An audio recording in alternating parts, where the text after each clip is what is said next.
ये पंचायत दिल्ली के सभी 360 गांव की आने वाली 15 सितंबर को सुबह 11 बजे जंतर मंतर पर हो रही है।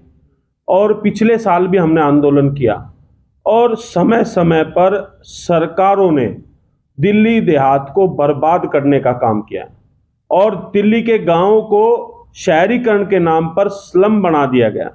गांव की हालत ये हो गए कि ना तो वो गांव बचे हैं और ना उनको शहर में विकसित कर पाए हैं। तो इसके लिए सरकारें जिम्मेदार हैं और हमने लगातार पिछले साल भी ये मुहिम चलाई थी और हम उस बात को लेकर दिल्ली के मुख्यमंत्री और उपराज्यपाल से मिले भी थे और लगभग 11 मुद्दे हमारे थे, जिसमें से 4 मुद्दों का समाधान हुआ, बाकी मुद्दे अभी तक खड़े हुए हैं।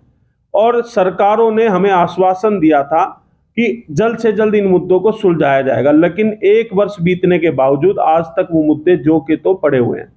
तो अब दिल्ली के 360 गांव के लोगों ने ठाना है कि आने वाली 15 सितंबर को सुबह 11 बजे जंतर मंतर पर अपने हक और अधिकार की लड़ाई लड़ेंगे। और जिस तरीके से गांव की अनदेखी हो रही है, गांव देहात के वर्चस्व को कटघरे में खड़ा किया गया सरकारों द्वारा, वो अब हम सहन नहीं करेंगे। दिल्ली देहात के ऊपर अत्याचार सहन नहीं करेंगे। और आप देखना, जिस तरीके से पहले तीनों पंचायतों में हजारों की संख्या में लोगों ने आकर सरकार को हिलाने का काम किया, 15 सितंबर को भी दिल्ली के अंदर एक ऐसी महापंचायत होगी कि जिससे सरकारों की नींव हिलना तय है। आप देख सकते हैं कि दिल्ली के अंदर मोटेशन दाखिल खारिज बंद पड़ी हुई है। लगातार हमने सरकारों से अपील की, लेकिन मुद्दा जो का तो पड़ा हुआ है। अगर किसी परिवार में कोरोना काल में इतने हादसे हुए, आज तक उनके परिवारों के नाम मोटेशन नहीं चढ़ पा रही है। चाहे अल्टरनेटिव प्लॉटों की बात करें, सरकारों ने हमारी जमीन कोड़ियों के भाव ले ली।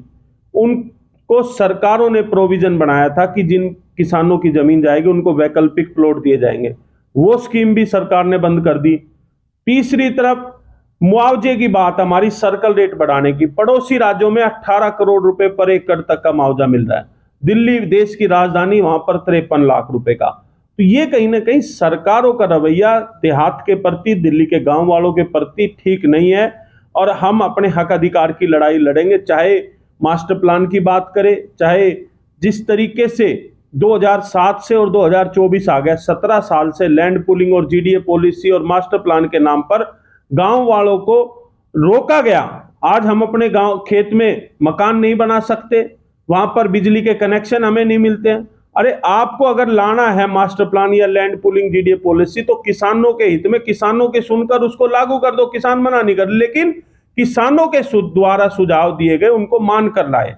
तो क्यों सरकारें इस तरह का रवैया अपना रहे? हमारे जो पड़ोसी राज्य, हम किसी का विरोध नहीं कर रहे, लेकिन वो राज्य आज से 20 साल पहले, 30 साल पहले दिल्ली से काफी पिछड़े हुए थे, लेकिन वो लगातार तरक्की करते जा रहे हैं। और दिल्ली कहीं ना कहीं ऐसे अंधकार में फंस चुकी है, ऐसे जाल में फंस चुकी है कि दिल्ली का डेवलपमेंट रुक गया है।